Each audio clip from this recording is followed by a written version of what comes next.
Before we begin, let's get the benefit of our spiritual teachers.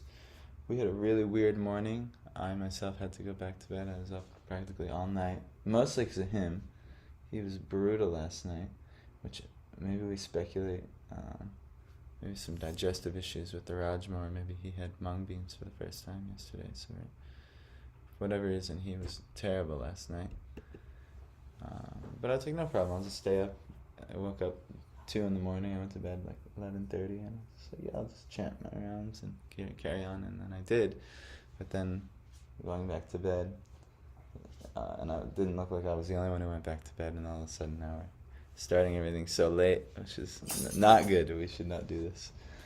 But I'm glad we're still doing this as an ashram gathering here in Srimad Bhagavatam. So, let's begin with our Mangalacharna, invoke the mercy of the spiritual preceptors, the lineage, leading back to the Lord himself via Chaitanya Mahaprabhu, and even further to the Lord as Sri Krishna, from which this Bhagavatam comes from. So, without further ado, I don't know if you need to do this. If you want to share, you can, Madam. Maybe someone's actually watching the video.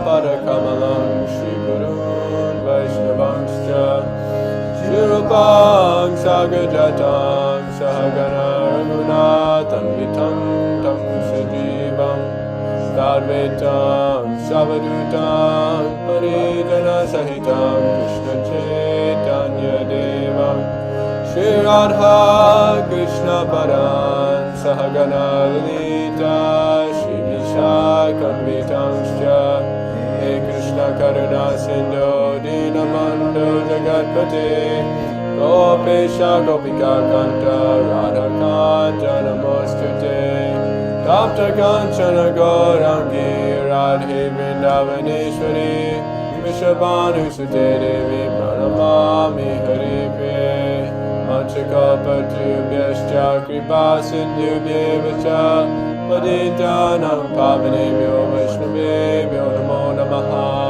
Jai Shri Krishna Chaitanya Prabhu Nityananda Shri Advaita Gadadhar Srivasadi Gaura Bhaktivinoda Hare Krishna Krishna Krishna Hare Hare Hare Rama Rama Rama Hare Hare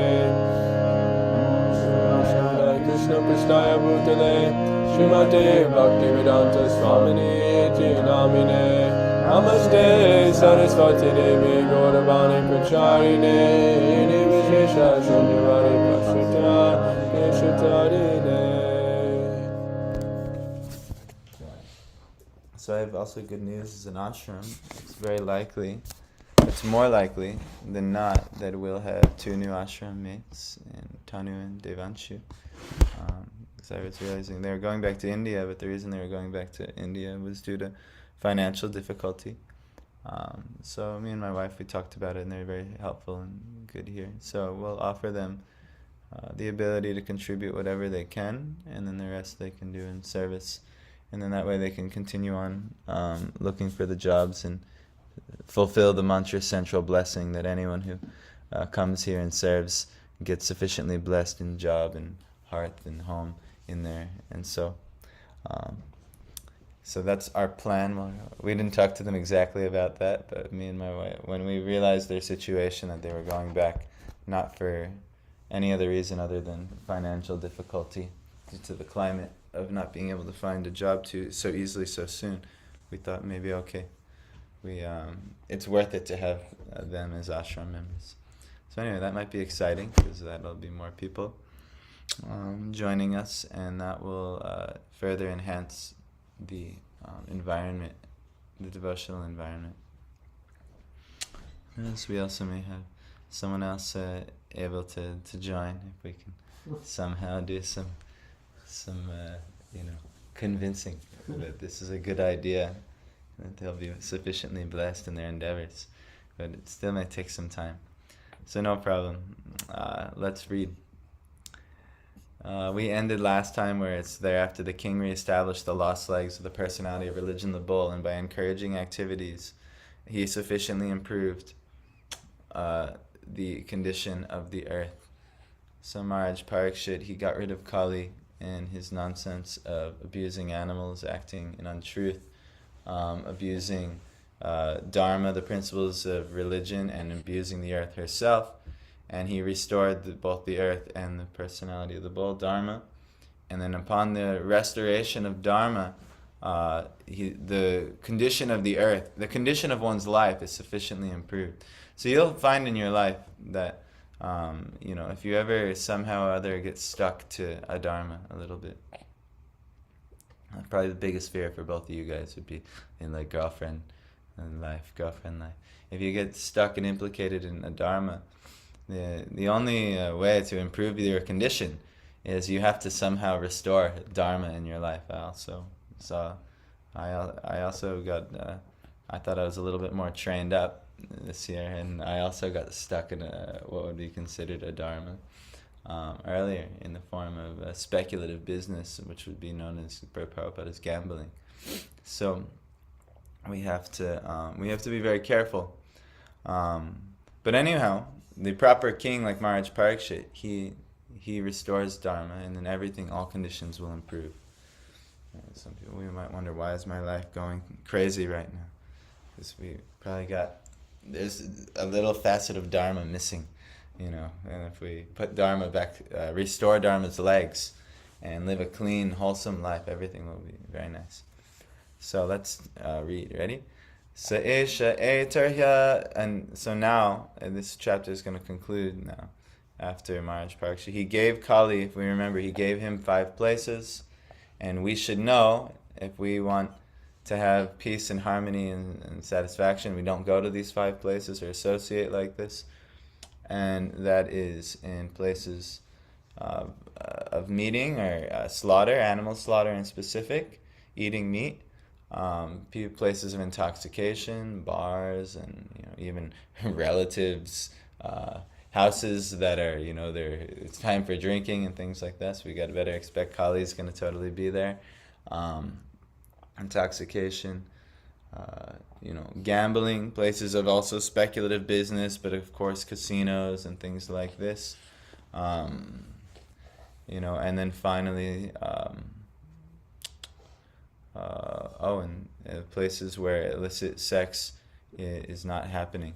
That one's can be a bit tricky, but you who have girlfriends, it's always wise, if you wish to maintain this person in your life in the long term, that you go for marriage. Otherwise, then the other option would be you guys don't have too much business being together, but anyhow, this will be dharmically. But anyhow, that's but anywhere where there's illicit sexual relations, Kali is going to be there. There'll be falsehood, cheating, all kinds of yuck. So anyhow, and then last he gave me one more place. He said, where there is gold. Please, there's no places like this in your kingdom, Maharaj Parikshit. There's no way I can find any place here. No one does these activities in this ideal kingdom of yours. He says, fine, you can go wherever there's gold. Because wherever there is gold, those things will arise, and Kali will be able to find. Wherever there is intoxication of wealth, and specific gold is mentioned, it will arise. But Prabhupada gave us actually some solutions on how we as a society, he was speaking to the leaders of society, how they could solve all the issues and actually exchange gold coins and not exchange paper-backed gold, and then they eventually disregarded his advice. Maybe they didn't pay too much attention to it. And Then they got rid of the gold standard altogether, and then the paper was backed by speculation, and they practically made anyone holding money engaged in gambling, because it's a big cheating show. And we still have that system up today, which is why things are crashing and inflation is here and all these things.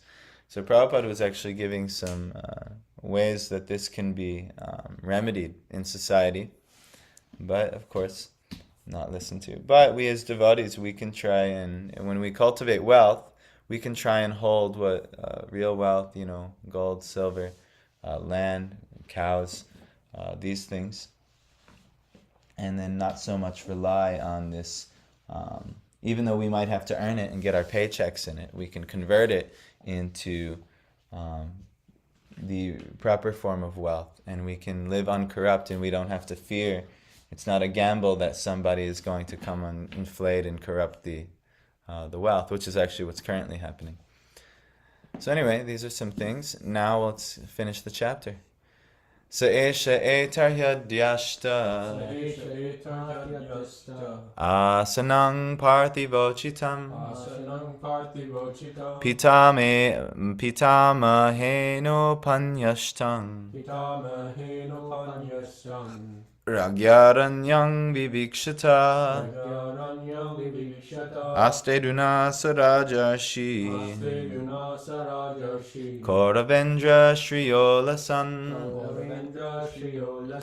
Gajavaye mahabhaga Chakravarti brahachtravaha Saha, he, Esha, this, Etarhi, at the present, Adhyaste, is ruling over, Asanam, the throne, Parthiva, Uchitam, just befitting a king, Pitamahena, by the grandfather, Upanyastam, being handed over, Ragya, by the king, Aranyam, forest, Vivikshata, desiring, Aste, is there, Aduna, at present, Saha, that, Rajarishi, the sage amongst the kings, Kaurava Indra, the chief amongst the Kuru kings, Shriya, glories, Ulasan, spreading, Gajavaye, and Hastinapur, Mahabhaga, the most fortunate, Chakravarti, the emperor, Brihatshrevaha, highly famous. The most fortunate Emperor Maharaj Parikshit was entrusted with the kingdom of Hastinapur by Maharaj Yudhishthira.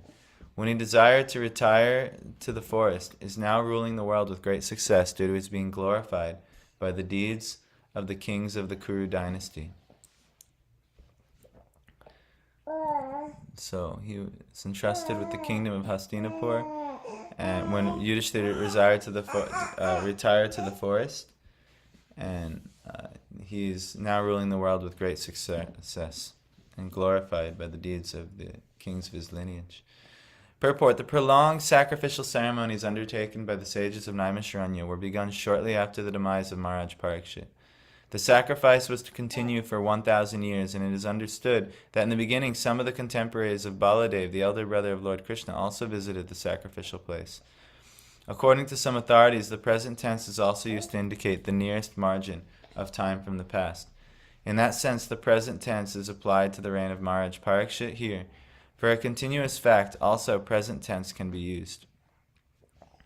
The principles of Maharaj Parikshit can be still continued, and human society can still be improved if there is determination by the authorities. So Prabhupada saying, not all is lost because Kali Yuga has set in. And for so long, these principles of irreligion have been introduced to society, that at any moment you can restore the legs of Dharma with concentrated effort and determination.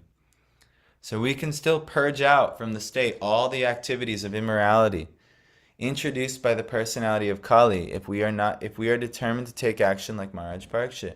And if we can do that on a grand level, at a state level, then imagine how well we can definitely do that in our life as well. He allotted some place for Kali, but in fact Kali could not find such places in the world at all because Maharaj Parikshit was strictly vigilant to see that there were no places for gambling, drinking, prostitution, and animal slaughter. Remember Prabhupada, he was saying if leaders were serious to have an ideal society and proper rulership, if you got rid of the legal places for these activities, and more people found their activities in wholesome spiritual religious activities, so many problems of the world can be mitigated. And his solution, do you remember what his solution for prostitution was? The 16-year-old women and 20. Yeah, the young men and women should be married. Should be married. It's compulsively. And he said that will save the world from prostitution. And remember, prostitution isn't just going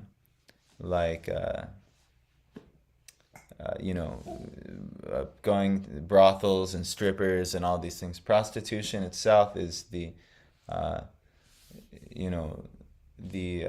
selling of one's body for goods, or the trading of one's body for services.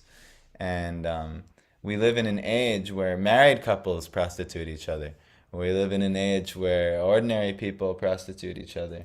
It's well known amongst modern people in relationships that the females aren't as you could say, this is in like modern dating world, but the females aren't as enthusiastic for rampant sex life like the men, unless maybe there's something really. There are very lusty females out there too, but it's not a common phenomenon that men are much more enthusiastic for rampant sex life than women. But women, often engage in the activities, but they also, they feel entitled to certain benedictions now have to be given. I want this comfort, I want this security, I want this, and this type of lifestyle, and the man has to provide these things. But actually, this is all prostitution. The selling of one's body on both sides for benefits. But actually, this is not the activities of marriage. This isn't the activities of religious marriage. Religious marriage, sex life is for cultivating good, God-conscious children. And only in raising the God-conscious children, that actually you could say your sex was worth something. And Krishna in Bhagavad Gita says he is the sex life in which it's performed in this way. And you can actually, there is a real pleasure, there is a pleasure in sex life, but it can only really be had when all of the conditions are met for practicing them in Dharma. And now I'm seeing Abhiram is giving me and my wife such a level of pleasure, far greater than any type of sex life that we had actually. It's so much more enjoyable to experience, raising a child. At least it's my personal experience for 7 months so far. Than any type of the sex we've ever had. So this is it's like the gift that'll keep giving. We'll see. Hopefully he doesn't turn out to be a rough character in this world. But the hope is he's getting good association and he can have good values. But we'll see what Krishna arranges. So anyway, this is important. So modern administrators want to banish corruption from the state, but fools as they are, they do not know how to do it. They want to issue licenses for gambling houses. Our president just opened up. He just opened the house for and him and his family are making billions doing this crypto speculative business thing, and now they're going to make it the norm, and they're almost forcing everyone to also come gamble along with us. And what they're going to actually do, they're going to gamble all the world's debt away. That's their secret plan. So all the dollars are going to get devalued, and they're going to transfer everything into cryptocurrency. And then they're like, oh, sorry, well, we'll pay you back the debt now because the debt's worth nothing. And that's how they're going to erase the world debt. And Russia's accusing them and all these things. But anyway, this is all corruption and falsehood and lies and cheating, which is why gambling is not to be introduced. But no, our rulers, they want to license it and almost mandate it.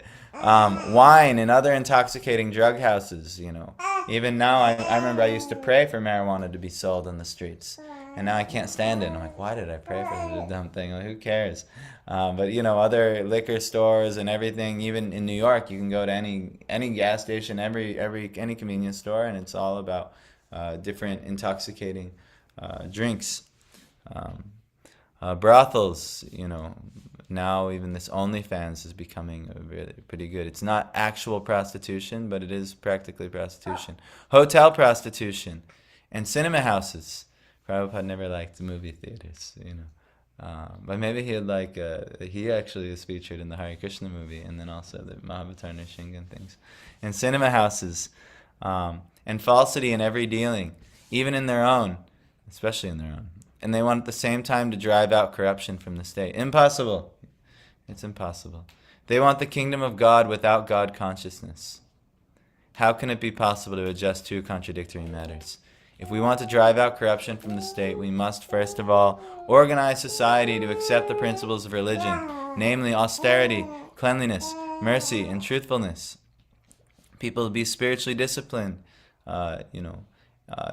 getting up early, having a spiritual practice, having spiritual wisdom guide the society rather than just whatever they want to do. Oh, I feel like doing this today, making some plans. Cleanliness, being clean in one's habit, externally and internally, regular bathing, regular cleanliness in cooking and hygiene, regular cleanliness and not having illicit sex life, having sex only for God-conscious purposes, like really having children. Mercy, not supporting the killing of anybody unnecessarily. Maybe there's times for war and violence, or even killing an animal, but not for the palate of the tongue, not for wanting to taste. And last, truthfulness. Being very honest and transparent in one's dealings, not getting involved in all kinds of shady dealings in this world, the black market, so many things. But yeah, just living a truthful, honest, sincere life. And to make the condition favorable, we must close all places of gambling, drinking, prostitution, and falsity. Good luck. It's gotten worse since he wrote this. It's gotten so much worse. So these are some of the practical lessons from the pages of Srimad Bhagavatam. So this is, what we can expect. This society is going to definitely go to ruin as it is. But if we really wanted to have favorable societal conditions, these things have to be checked, if not eliminated altogether, to have the perfection that was here during the Aryan civilization of Maharaj Parikshit. Last verse. Itam bhutanubhavoyam abhimanyu suto nirpa yasya palayatakshoni yuyang satraya dikshita. Itam bhuta, being thus, anubhava, experience, ayam, of this, Abhimanyu Sutta, son of Abhimanyu, Nirpa, the king, Yasya, whose, Palayata, on account of his ruling, Kshonim, on the earth, Yuyam, you all, Satraya, in performing sacrifices, Dikshita, initiated. Maharaj Parikshit, the son of Abhimanyu, is so experienced, but by the dint of his expert administration and patronage, it has been possible for you to perform a sacrifice such as this. So Prabhupada is mentioning this last verse, that the sages at Naimisharanya who were performing, they were asking Sutta Goswami. Now he's concluding that due to Maharaj Parikshit's leadership, that you have the liberty to perform such sacrifices, actually. So, let's see what he says. The Brahmins and sannyasis are expert in the spiritual advancement of society, whereas the Kshatriyas or the administrators are expert in the material peace and prosperity of human society. Both of them are the pillars of all happiness, and therefore they are meant for full cooperation for common welfare. Maharaj Parikshit was experienced enough to drive away Kali from his field of activities and thereby make the state receptive to spiritual enlightenment. If the common people are not receptive, it is very difficult to impress upon them the necessity of spiritual enlightenment. Austerity, cleanliness, mercy, and truthfulness, the basic principles of religion, prepare the ground for the reception of advancement in spiritual knowledge. And Maharaj Parikshit made this favorable condition possible. So it's the duty of rulers to set up the fields so that Dharma can be practiced. And if Dharma, that's why you see we go out there and we try to spread spiritual knowledge out. But because the principles of Dharma are not set, barely anyone wants to talk to you. And the only people who will be maybe interested are some people who somehow have, maybe their family gave it to them or something, but they have a tradition of some form of Dharma in their life. That's why Indians so easily take, because Dharma is more alive in India than it is anywhere else. But even, people like myself and my wife and Madhav, the reason we could become attracted to this, because our family, as imperfect as it was, did instill some form of dharma to us via the some type of religious background. Madhav actually had Krishna consciousness given to him in a small dose as a child. I had Christianity given to me in a pretty heavy dose as a child. My wife also had Christianity given, or Catholicism given in some dose as a child. And so we recognized these values. And we became receptive for making spiritual advancement. But it's impossible to make advancement if these illicit effects, or these impure effects, are on the life so heavily. You can't make advancement, and that's the greatest danger. It's also the greatest danger. I mean, Parth, you're in less danger because your relationship is sparse. You see Katha every so many months. But without marriage, the association of you two won't necessarily be good for your spiritual advancement. Madhav, you're in a little bit more great danger, because the opportunity to associate with your significant other is frequent. And so, unless it's pure, it will, and in this dealings, spiritual advancement will be nil to none, So similarly, I was seeing in my life, when I became very absorbed in following money markets and trying to make money, my consciousness became so absorbed in these activities that there wasn't so much time, and it took rigorous fasting for me recently to have realizations of how, wow, you lost so much of your spiritual juice because you got absorbed in these things. So, a proper ruler, he makes it so that society isn't practicing irreligious or adharmic, unwholesome activities like gambling, prostitution, intoxication, and animal slaughter. He makes it so it's not, you can't do it. And in that, it'll encourage the Brahmins, the intelligent class of society, to be able to perform religious sacrifices. Now, in this age of Kali Yuga, the ultimate religious sacrifice is actually what we're doing. It's Sankirtan Yagya. Gathering with as many as we can. We had a beautiful class last night where we gathered with some of the local devotees, and we engaged in Sankirtan, speaking of the scriptures and Krishna's holy names and so on, and chanting them together. So these are the ultimate sacrifices that will take place if a clean environment is provided, which by good fortune, somehow or other, this environment, when we got here it wasn't. There was vegetarians living here, but that was the cleanliness standard. But there was every other adharmic thing here, and me and my wife, we had to fight, and we, with Keshava Gopal's help, we started kicking out all of the bad influences of the home. And over time, we were able to purify it. And now just see how people come here to gather to do yagya, to Sankirtan. And it could actually, in myself, I feel very fortunate that I can come home from shopping yesterday. And I, barely planned or did anything, but people are gathered in my home to speak on spiritual subject matters. And I'm able just to sit and listen and absorb spiritual. This is only spiritual advancement could be made right in my home. Why? Because the environment was purified, and then now these good sacrifices are invited in. So this is why the sages are doing this, and they're responsible for the transmission of Srimad Bhagavatam. It's not a small sacrifice, and the ultimate fruit of their sacrifice wasn't the actual yagya coming. It was that Sutta Goswami gave this potent Hari Katha in the form of what he heard in Srimad Bhagavatam from Shukadeva Goswami. So now that these messages are being carried out, anyone who hears them will be deeply benefited. So we have to keep hearing these messages, and then all of our material inauspicious desires will be purified, and then our troubles will go away, and love for Godhead will come, as we chant every morning in those verses. So let's try to get into the next chapter.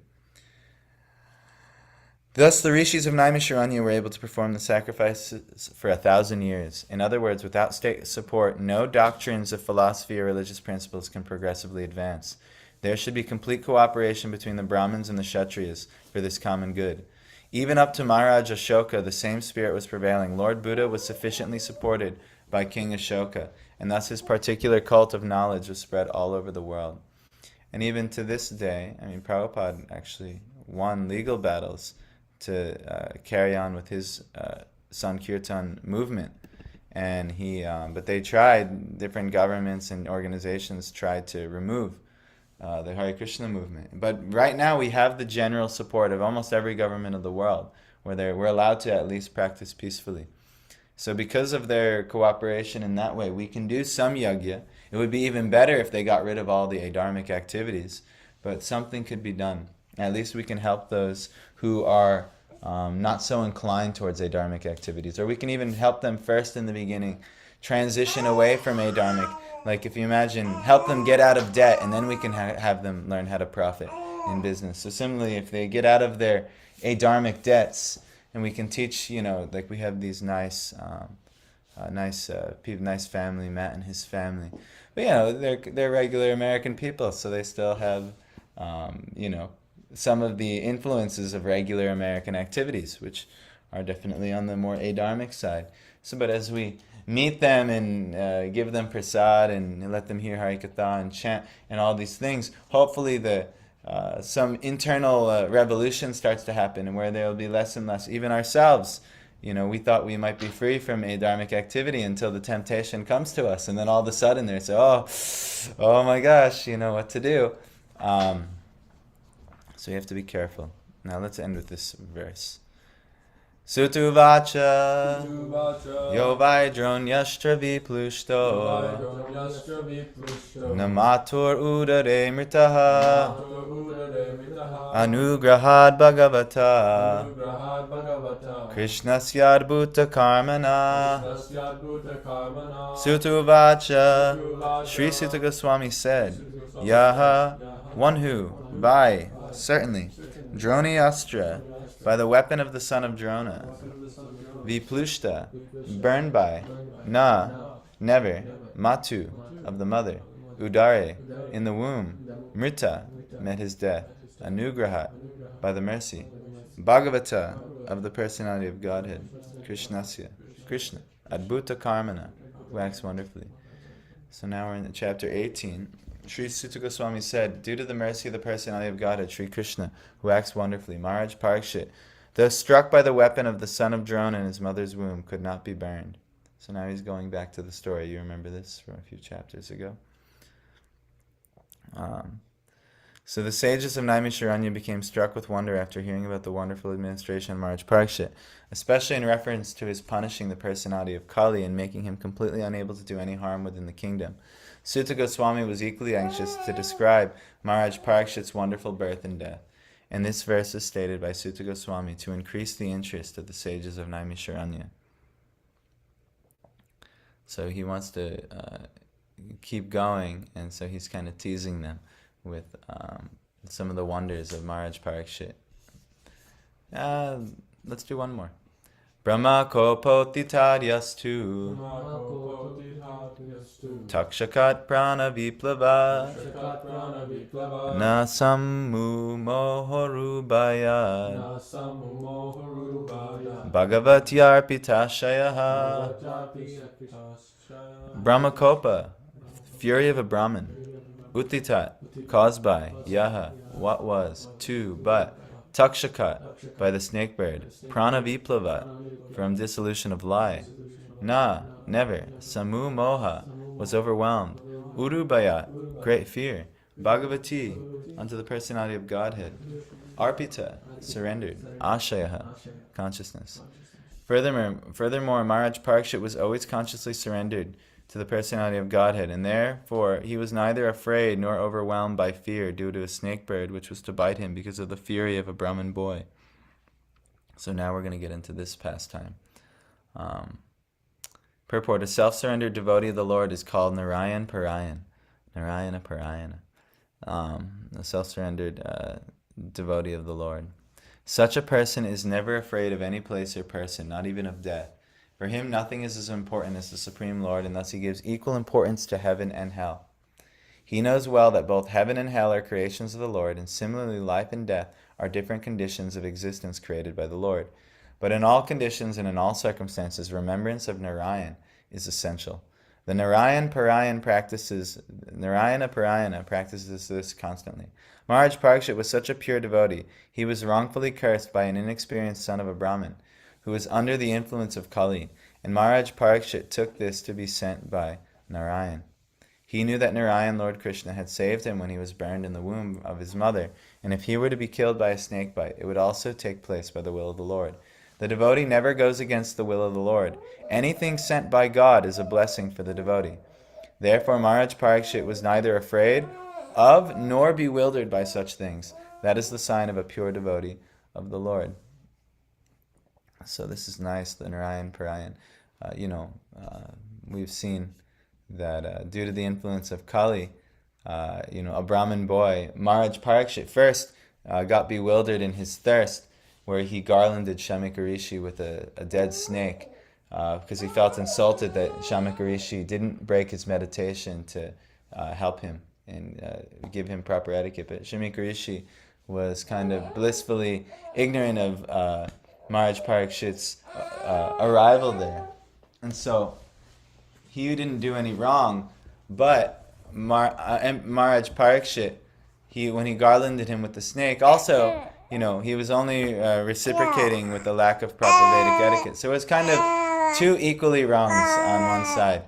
But then the son of Shamika Rishi, who is Shringi, he sees this, and influenced by Kali, taking great pride in his position as a Brahmin, decided to, remember, Brahmins, the teachers of society are seen as higher than the kings, which is like so far-fetched for us because we think the king is always the highest person.